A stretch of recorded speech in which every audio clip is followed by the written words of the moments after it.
Bismillahirrahmanirrahim. Assalamualaikum warahmatullahi wabarakatuh. Saudara pemirsa channel terpilih MTA TV dimanapun Anda berada. Puji syukur Alhamdulillah senantiasa kita panjatkan kehadirat ilahi Rabbi Allah SWT atas genap karunia nikmat dan juga rahmatnya untuk kita semua di perjumpaan siang hari ini. Kita jumpa kembali di program unggulan Ruang Psikologi dan Alhamdulillah sudah hadir beliau Bapak Dr. Andes Adi Nugroho yang nanti akan membantu kita memberikan beberapa pikiran alternatif ya. Untuk pertanyaan nanti Anda bisa sampaikan di line telepon 02716793000, SMS ataupun di WA kami di 08112553.000. Assalamualaikum warahmatullahi wabarakatuh. Waalaikumsalam warahmatullahi wabarakatuh. Kabar baik dan sehat siang ya, Pak. Alhamdulillah aja dari pagi hujan ini tadi. Iya. Kita ada PR nih Pak Adi. Baik, ya. Kita langsung jawab ya. Seperti biasa, Kemarin-kemarin PR kita habisin dulu. Kasihan. Ini sudah nunggu-nunggu ini kelihatannya. Okay. Pertanyaan dari Pak Tomo di Boyolali. Ini Pak Adi menanyakan, satu, untuk usia 59 tahun. Oh ya, sebentar Pak Adi, ini salah tempat ini. Tentang kesehatan. Oh. Ya, kita lompati ya. Okay. Jadi Bapak dan Saudara, untuk diketahui, jadi beliau tidak dalam posisi di bidang kesehatan ya. Psikologi. Bisa ditanyakan tentang kesehatan jiwa. Jiwa ya.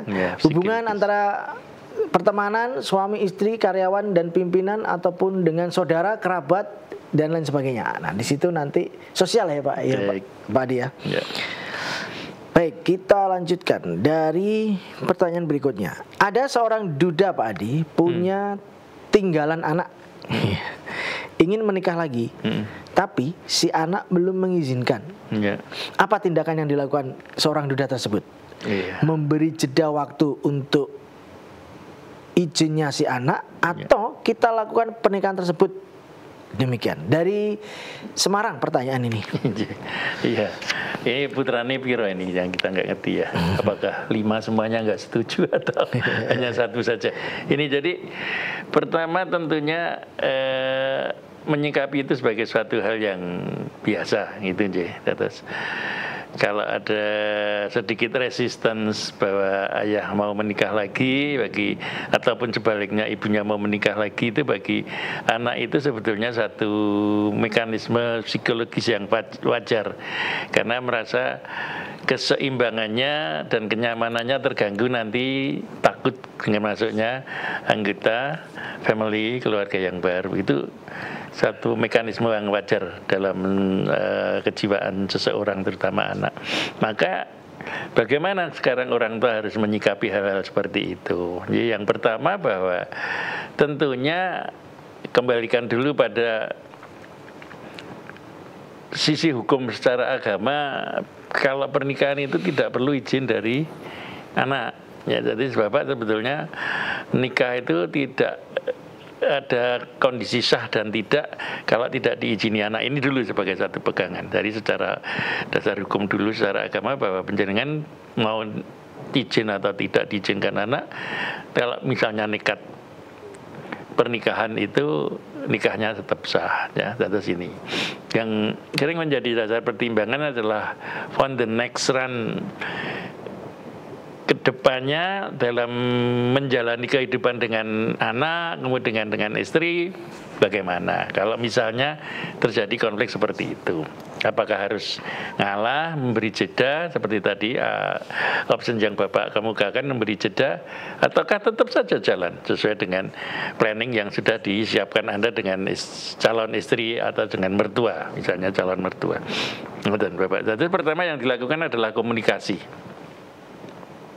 Komunikasi ini dalam rangka satu ya memberikan rasa aman dan juga pengertian pada anak bahwa masalah pernikahan itu adalah hak Bapak ya untuk menjalani kehidupan lebih lanjut setelah ditinggal ibu ya, apapun jalan ibu meninggalkannya, mati ataukah cerai karena masalah gitu ya.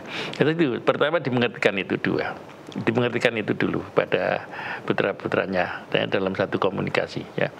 Kemudian kedua tentunya mencoba membuka diri apa yang membuat mereka menolak, ya. Ataukah ketakutan tentang warisan, ataukah ketakutan tentang harta, biasanya seperti itu, atau ketakutan-ketakutan yang lain yang membuat mereka kenapa kok nggak boleh gitu ya. Ini harus dicoba dibuka, kemudian dikomunikasikan, kemudian dicari solusinya. Kemudian yang ketiga, ini yang paling penting, dimengertikan bahwa bapak menikah itu sah tanpa izin dari anak-anak.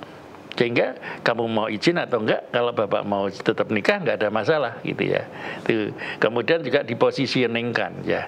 Misalnya posisi rumah, posisi dan sebagainya ini kalau bisa sudah mulai dibagi-bagikan itu dunung-dunungke gitu ya. Bahwa ini rumah ini adalah hak bapak, selama bapak masih hidup, bapak kamu udah berumah tangga sendiri, udah punya rumah sendiri, dan ya sudah ya. Nah ini dari 4 poin ini paling tidak akan membuat satu sedikit pencerahan bagi anak, dan juga mungkin akan menyadarkan anak bahwa toh bagaimanapun saya melakukan penolakan, toh pernikahan itu tetap terjadi dan itu sah. Ya, ini yang dimengertikan pada anak bapak. Lajeng kalau sudah dimengertikan, misalnya si anak tetap bersikeras, lah monggo. Ya, ini hak penjenengan. Ya tentunya mohon petunjuk Allah. Ya, apakah tetap dilangsungkan pernikahan ataukah harus memberi jeda sampai anak-anak mengerti.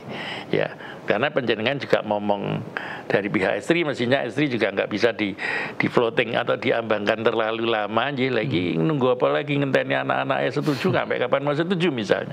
Itu nanti niat nikah aku pora lah. Ini kan merupakan satu permasalahan sendiri dengan si calon istri. Ini juga dikomunikasikan. Ya, misalnya minta waktu ya pakai deadline. Misalnya aku kasih waktu 1 minggu lah, tak coba mengkondisioningkan dengan anak dan seterusnya. Sehingga terjadi komunikasi yang sehat baik dengan anak ataupun dari pihak calon istri. Begitu Bapak yang bisa saya sampaikan. Tentunya berdoa jalan langit, Allah yang akan memberikan yang terbaik kagem panjenengan dan keluarga. Oke. Ya. Pertanyaan berikutnya, Pak Adi, bagaimana ya menghadapi suami yang tipe tidak peduli atau tidak merespon segala omongan istri, yang selalu punya rasa tersinggung serta sikap abai walaupun yang dibicarakan istri padahal sesuatu yang ingin direspon suami. Mohon pencerahan. Ya. Makanya kalau kemarin kita bicara tentang keterbukaan, ya, misalnya bicara tentang keterbukaan itu antara lain supaya hal-hal yang seperti ini tidak terjadi. Ini berarti tidak ada keterbukaan dalam emosional, ya. Kita belum sentuh kemarin secara emosional. Keterbukaan emosional itu adalah keterbukaan dalam hal mengekspresikan diri, ya, dan juga menerima atau mendengar ekspresi emosi orang lain. Ya, seperti contohnya panjenengan. Ini tadi contoh kasusnya. Pengennya diabai, pengennya diperhatikan. Misalnya itu dengan verbal ataupun dengan bahasa tubuh ataupun dengan satu ekspresi berharap, itu kan kelihatan sekali. Ya, sudah mencoba membuka diri. Ya, tapi kalau panjenengan tidak biasa terbuka, suami pun nggak ngerti sejujurnya bahwa apa yang panjenengan inginkan itu butuh respon, apa yang panjenengan inginkan itu butuh ditanggapi, apa yang panjenengan inginkan itu bisa langsung dikomunikasikan lah gini. Terus pertanyaannya kembali, apakah komunikasi emosional, keterbukaan emosional cukup terkondisikan dalam rumah tangga itu sehingga partner panjenengan dengan partner dalam hal ini suami sama-sama mengerti kalau bojoku ini biasanya minta diperhatikan dengan khusus gitu ya, atau kalau yang seperti ini diabai bisa gitulah ya.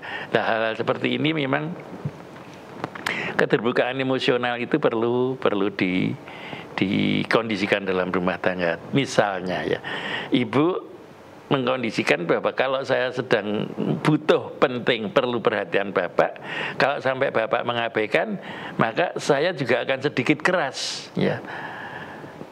Pak, aku butuh pengertian panjenengan khusus untuk masalah ini. Ya, ada ketegasan, ada ekspresi emosi di situ yang menunjukkan bahwa panjenengan tegas butuh tanggapan. Ya, mau tanggapannya nanti atau tidak, tapi pada saat itu panjenengan butuh masalah ya foto-foto ya tunggu misalnya. Nah, suami kemudian memperhatikan, kemudian duduk bersama. Ya ini cobalah ditunda lah 1-2 hari kita lihat kondisi lebih lanjut seperti apa misalnya seperti itu. Jadi meskipun solusinya tidak saat itu juga terjadi, tetapi tanggapannya Anda dapat ya, karena emosi panjenengan terbuka dengan suami bahwa aku mau lakukan seperti ini ya, nggak bisa ya, saya butuh tanggapan meskipun solusinya enggak tahu kapan, tapi saya butuh ditanggapi dulu masalah ini ya. Contoh masalah anak misalnya 2 hari tidak pulang ya, sementara si ayah santai-santai saja seperti ini, padahal ini anak perempuan gitu misalnya ya. Nah, Anda minta betul Pak, bu kita bicara Pak tentang anak dewe serang bengireng Bali loh misalnya. Di salah satu yang penjenengan merasa bahwa itu sudah krisis banget, tetapi suami seakan-akan bukan masalah gitulah. Ini perlu ada keterbukaan emosi di dalam hal ini, mengekspresikan diri bahwa saya butuh tanggapan, sehingga perlu penjenengan perlu tegas, penjenengan perlu sedikit nge-push, penjenengan perlu sedikit ya, itu wajar saja kalau sudah terbiasa. Keterbukaan emosi itu terjadi dalam rumah tangga, suami juga tidak akan marah. Karena dia melihat satu level yang sudah agak penting yang perlu ditanggapi saat itu juga. Maka dia akan mempositioningkan diri untuk merespon, menyesuaikan diri untuk kemudian duduk bersama dan apa sebetulnya kemauan istrinya ya. Tapi kalau panjenengan tidak terbiasa, Pak anak dhewe piye tong ngene, tapi setelah itu yes ditoke wae suami tidak menanggapi ya, Anda tidak melakukan ekspresi-ekspresi yang menunjukkan bahwa itu penting ya. Atau sudah tidak terbiasa begitu misalnya, terus ya sambil lalu saja ya suami tidak melihat level-level dari apa yang panjenengan inginkan itu terekspresikan dengan baik gitu loh. Kalau secara emosional terekspresi, emosional itu tidak mesti marah loh ya. Jadi jangan wah wong emosionalan itu ya itu kan umum, itu wong emosionalan ini berarti marah, tapi tidak. Orang yang baper itu juga emosionalan, orang yang oversensitif ya emosional kan. Tetapi kalau kita mengekspresikan emosi itu adalah mengekspresikan keinginan kita dengan Allah berikan kita ya potensi emosi itu dengan benar gitu ya. Nah aku mau lakukan gini, memang aku harus mengekspresikan satu ketegasan, kata yang agak keras ya meskipun tidak dalam ekspresi marah. Nah biasanya kecerdasan emosional sangat berpengaruh kalau sudah mulai mengelola masalah keterbukaan emosional, dan ini tidak mudah ya, dan ini tidak mudah. Banyak permasalahan itu terjadi karena apa yang diinginkan istri tidak terekspresikan, sehingga suami mempunyai persepsi yang salah terhadap keinginan si istri, sehingga ekspresi emosional yang diberikan suaminya juga tidak pas, tidak matching ya. Sehingga kemudian terbuka misalnya, loh ngono wae kok bapak kok nesu toh. Nah misalnya ya, ternyata ada sesuatu yang tidak match. Karep ingin nih, kenapa harus ditanggapi dengan marah? Orang perlu nesu pala misalnya. Tapi kalau sudah terbiasa hafal dengan keterbukaan emosional dalam rumah tangga itu, anak, istri, suami, anggota-anggota keluarga yang lain sudah ngerti, sudah apa, maka penak ya menanggapi ekspresi emosional seseorang dalam rumah tangga itu secara pas juga akan mudah. Nah, seperti ibu tadi mengatakan tidak ada atau apa atau gimana berarti. Coba panjenengan merubah diri sekarang. Ya kalau suami tidak mau berubah ya panjenengan yang berubah. Sekarang mencoba memberikan ekspresi-ekspresi yang lebih terbuka. Nah, ekspresi senang, ekspresi sedih, ekspresi suka, ekspresi lagi tidak berkenan ya. Nah, ekspresi marah dalam arti marah yang wajar gitu ya. Tidak mesti harus dengan suara keras. Ya tegas itu tidak mesti dengan suara keras. Tetapi tegas dalam arti menuntut ya. Itu bisa diekspresikan secara emosional. Ngaten Ibu. Jadi kalau suami seperti itu ya panjenengan memang harus berubah. Ya, saya nggak ngerti. Ya, tapi kelihatannya keterbukaan emosional Anda dengan suami belum match ini. Karena suami secara pedulian ini dan panjenengan diperlakukan seperti itu sudah sekian lama juga tidak ada komplain, tidak ada respon-respon yang menunjukkan bahwa aku nggak suka memperlakukan seperti itu, gitu ya.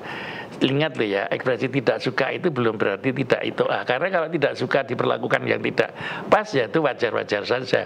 Tidak mesti harus istri itoah terus meskipun diperlakukan tidak pas oleh suaminya. Ya diekspresikan bahwa aku tidak suka.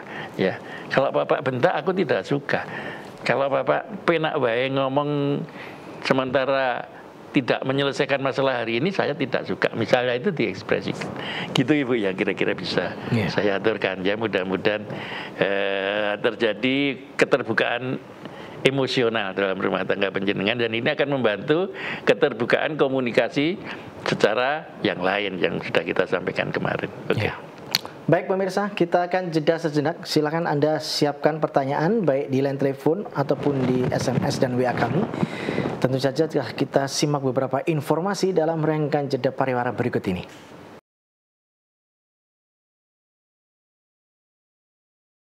Saudara pemirsa channel terpilih MTA TV dimanapun Anda berada, terima kasih Anda masih setia bersama kami, khususnya di program unggulan Ruang Psikologi siang hari ini.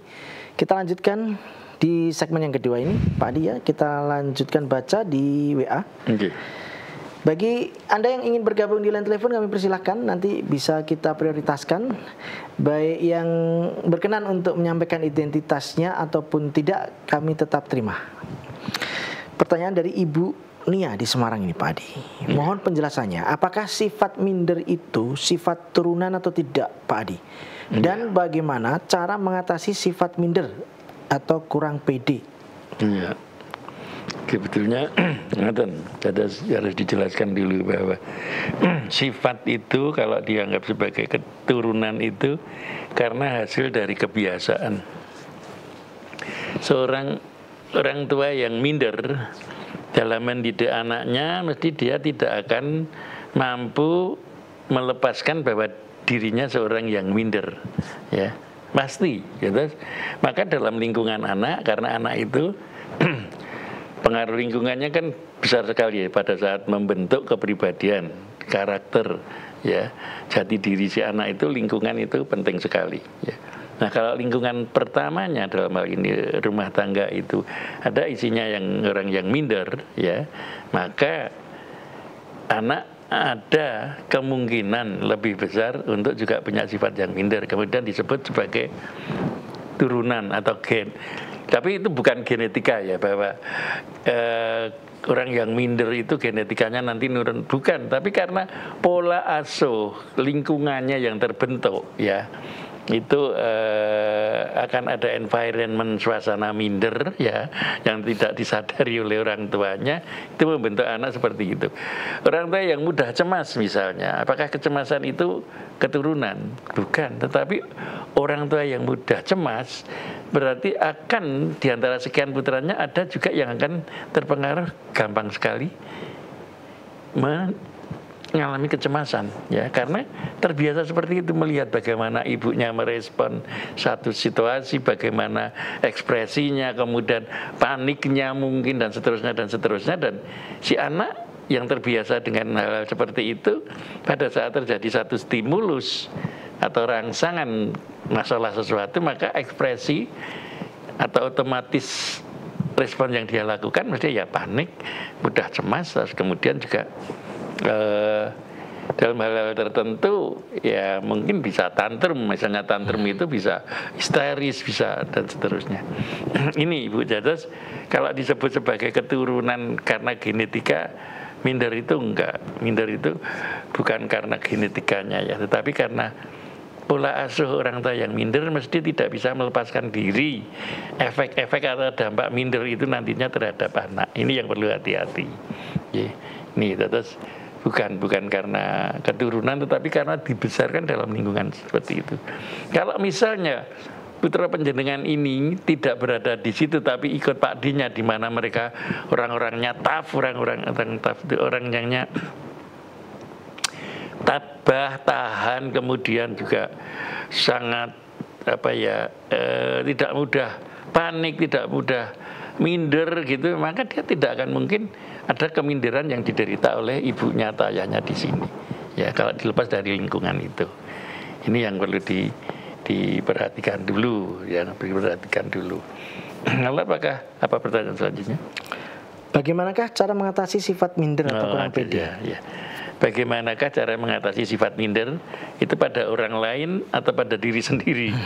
Ya kalau pada diri sendiri tidak ada alternatif lain, satu menyadari bahwa dirinya itu minder. Biasanya minderan itu triggernya, penyebabnya tertentu. Misalnya antara Mas Tommy dengan saya, trigger menyebabkan mindernya beda. Kalau Mas Tommy misalnya masuk dalam lingkungan yang baru di mana orangnya tidak ada yang dia kenal, gitu, ekspresi spontanitas pertama ada sedikit perasaan resah, gelisah dan merasa bahwa minder, dan ini bisa sangat kemudian sensitif. Misalnya lainnya pakai jas, dia pakai batik sendiri misalnya, ini saja sudah membuat pengaruh yang cukup relevan gitu, signifikan, sehingga si Mas Tommy jadi merasa salah tingkah, menjadi misalnya seperti. Tapi bukan saya, pengaruh penyebab mindernya mungkin lain, ya. Saya minder kalau saat ini saya tidak punya duit, ya.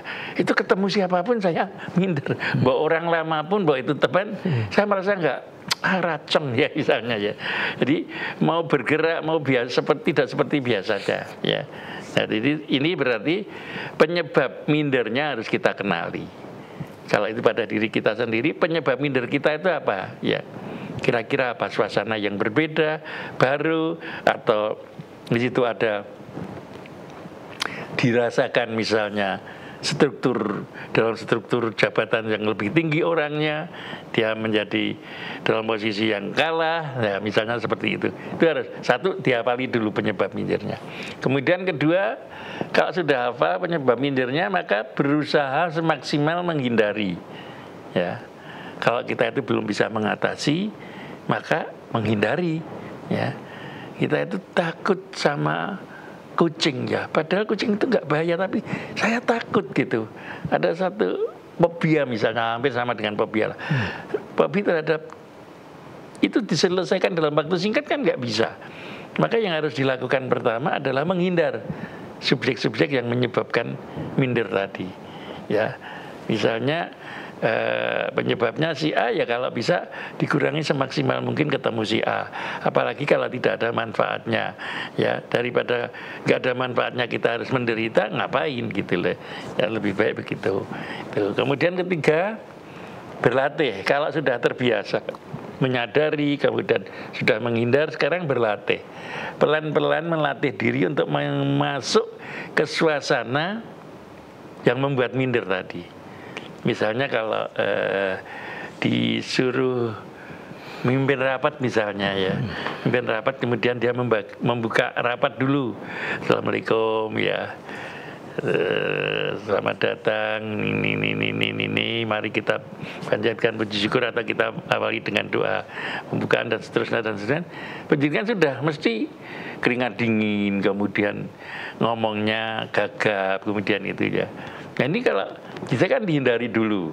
Tapi kalau sudah bisa, tapi tidak menghindar dalam arti tidak menjadi ketua pembicara loh, ya, tapi tetap ada di situ, ya. Nah setelah itu berlatih dengan rasa jadi pembicara. Ini ada pertanyaan, saya mencoba untuk berani bertanya, ya. Karena tanya itu pun membutuhkan keberanian. Dan itu sangat sering saya temui sebagai narasumber itu, kalau ayo ada pertanyaan, jarang sekali yang mau tanya. Tapi kita punya asumsi, apakah KPH udah ngerti apa malah dorang ngerti gitu kan jadinya. Karena memang mau bertanya itu kalau tidak terbiasa bersuara di depan umum juga menjadi satu problema sendiri bagi mereka yang punya persoalan minder kalau harus bicara di depan umum.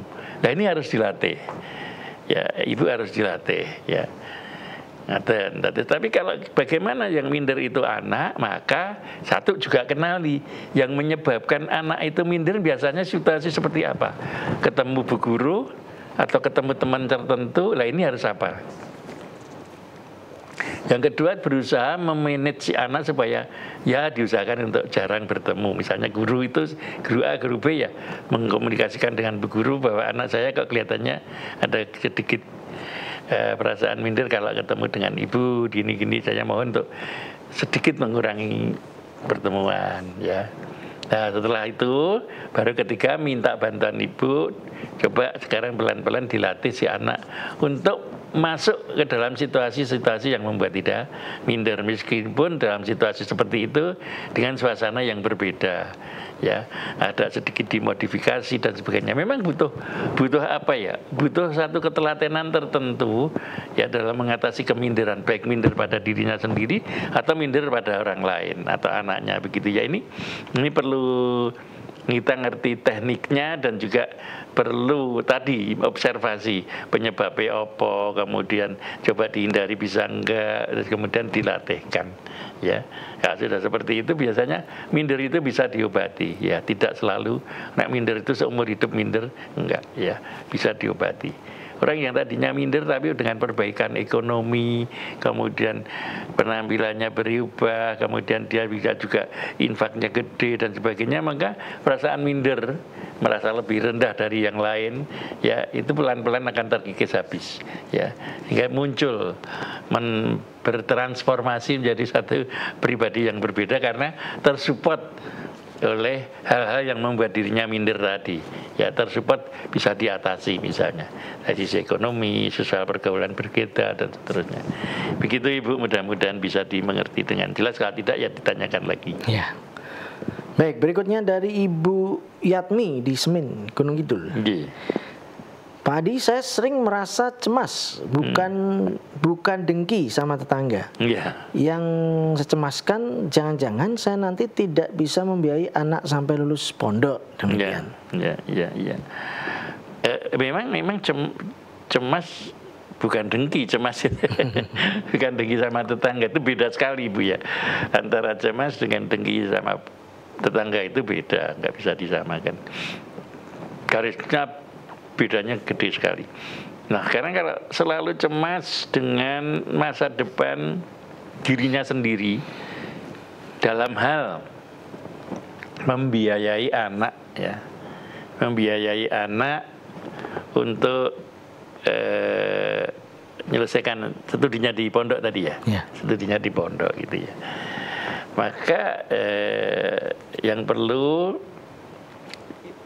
kalau ini masalah hati, kecemasan itu sebetulnya masalah psikis ya, masalah psikis. Kadang-kadang sulit dijelaskan.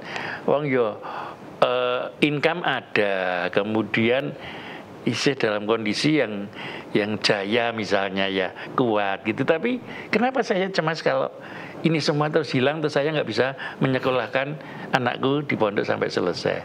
Gitu. Yang ditanyakan, apakah mekanisme psikologi seperti ini, cemas seperti ini nih wajar atau tidak gitu ya. Selama ini hanya sekedar cetusan-cetusan sesaat gitu ya. Cetusan-cetusan sesaat itu bahwa misalnya dalam satu ayat bahwa kalau Allah mau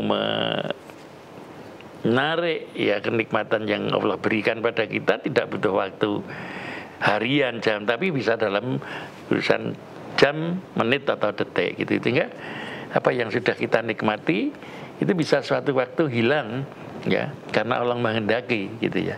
Nah, hal seperti ini kemudian menyebabkan perasaan cemas. Wah, kalau seperti ini nanti kira-kira bagaimana ya.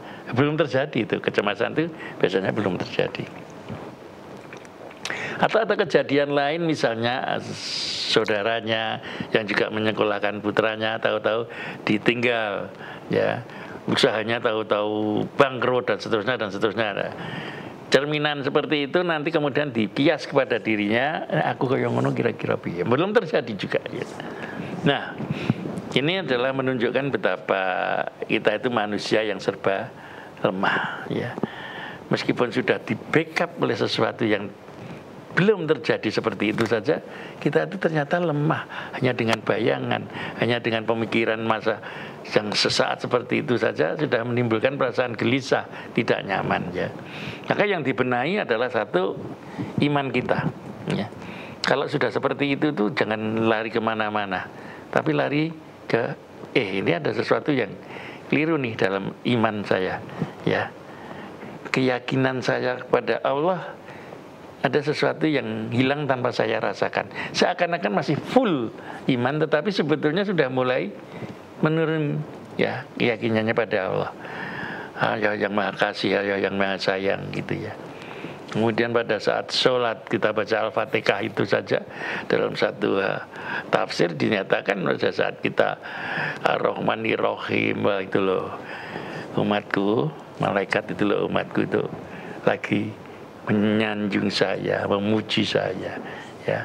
Kemudian ini saja Allah saja sudah dalam kita maca Bismillah saja sudah begitu sayangnya sehingga seakan-akan apapun yang kamu pikirkan sama dengan yang tak pikirkan, mesti tak kasih. Ya. Nah ini kan satu harapan yang luar biasa. Nah, makanya kalau sudah seperti itu, coba dibenahi keimanan kita kepada Allah. Pertama itu. Kemudian mencoba mendekatkan diri pada Allah dan belajar lagi ilmu-ilmu tentang ya kepercayaan kita kepada Allah, ya. Bagaimana sih Allah itu, ya. Sifat-sifat Allah itu bagaimana, ya, supaya kita yakin banget bahwa ya Allah itu nggak pernah dolim pada umatnya, nggak mungkin dolim pada umatnya, gitu ya. Nah keyakinan inilah yang memang dalam psikologis pun ada satu istilah besiknung, ya, jadi mempunyai satu keyakinan, kepercayaan pada satu kekuatan yang full power yang bisa menentukan merah birunya hidup kita. Nah kalau di dalam kita sebagai seorang Muslim ya Allah lah. Ya kita harus yakin betul pada Allah. Iman kita itu harus kita benahi betul. Ngaten Ibu, terus kalau panjenengan saat ini lagi mengalami seperti itu meskipun datnya kita apa Mas? Datnya itu nyok munculnya orang gitu ya. Saya itu tidak selalu rutin padi misalnya ya sok muncul seorang. Maka ini adalah tanda-tanda ya melemahnya iman kita. Ya, maka kita coba lagi ya apa-apa yang menyirami rohani kita untuk menyuburkan iman kita penuhi lagi ngajinya, tadarusnya, baca Quran, baca tafsirnya sehingga kita ngerti ilmunya, ya, yang membuat kita semakin yakin bahwa Allah itu ya menciptakan berpasangan, enggak, malam, siang, sakit, sehat, tua, muda, tapi kaya kok tidak miskin, kaya dan kecukupan. Ya, jadi Allah itu tidak pernah dolim. Nah, keyakinan itu akan membuat kita itu berkurang rasa kecemasannya. Ya, kalau kita itu sayang sama Allah, insya Allah Allah itu sayangnya lebih daripada sayang kita pada Allah. Ya, nah ini kita benahin lagi komponen-komponen yang membuat kita semakin kuat imannya itu kita benahin lagi. Tentunya kalau penjenengan sudah ngaji rutin, ya bisa ditanyakan ke ustadz, kira-kira apa sih yang harus kita lakukan kalau iman kita sedang bocor misalnya, sedang gembos sedikit, dan itu wajar ya, itu wajar gitu loh. Iman itu kalau lagi gembos itu seakan-akan kita menarik rambut dari tumpukan terigu. Tumpukan terigunya nggak bergerak tapi rambutnya sudah bisa lepas, nggak terasa sama sekali. Ini yang kita perlu berhati-hati Ibu. Ya, maka kalau ada penyakit cemas, kembalinya adalah ya keyakinan kita kepada Allah sebagai yang mengatur hidup kita pada saat posisi sedang lemah ini, berarti kita harus kita kencengkan lagi. Oke. Ya.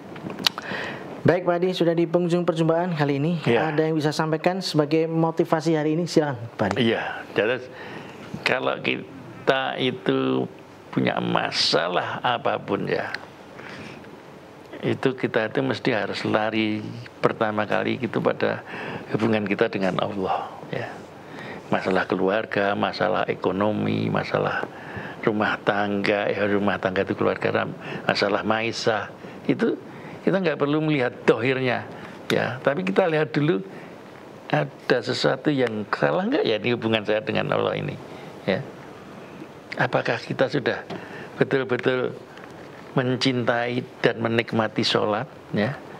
Karena banyak ayat, banyak surat yang menyatakan bahwa sholat itu adalah tiangnya agama, ya. Berarti kalau kita beragama ya betul-betul kita harus mampu menikmati sholat dan mencintai sholat. Karena apa yang kita lakukan dalam sholat itu kalau kita mau ngerti betul, mempelajari betul, adalah hal-hal yang membuat kita itu tidak perlu cemas lagi, penyakit hati sembuh. Ya, itulah apa kita baca, dan keyakinan-keyakinan kita pada saat kita melakukan sholat itu pada saat pendekatan kita kepada Allah itulah ya yang membuat problem solving kita jalan. Ya, kalau sudah topnya terpikir itu, ya Allah saya serahkan masalah saya kepadamu karena sudah di luar kemampuan saya, ya. Saya mohon diberikan yang terbaik dan itu betul-betul diyakini bahwa Allah akan memberi, ya. Kalau nyuwun itu dengan satu keyakinan bahwa Allah akan memberi, ya, maka Allah akan berikan itu. Gitu nggih. Jalannya dari mana saja kita nggak perlu harus mikir ataupun menentukan saya nyuwun dari jalan ini, nggak perlu. Ya, karena jalannya tidak kita sangka-sangka kadang-kadang. Ya, oke. Itu kira-kira sebagai closing. Baik Pak Edi, kami sampaikan terima kasih. Kita jumpa di kesempatan mendatang dengan tema-tema yang baru lagi. Ya. Permasalahan tidak akan habis. Tapi jangan khawatir dan tidak usah putus asa. Akan kita berikan berbagai macam solusi alternatif. Nanti semoga bisa membantu. Demikian. Insyaallah. Assalamualaikum warahmatullahi wabarakatuh. Waalaikumsalam warahmatullahi wabarakatuh. Baik saudaraku pemirsa channel terpilih MTA TV dimanapun Anda berada. Demikian tadi telah kita simak dan ikuti bersama program unggulan Ruang Psikologis yang hari ini. Kita jumpa kembali di kesempatan mendatang. Saya Tomel Fatani pamit undur.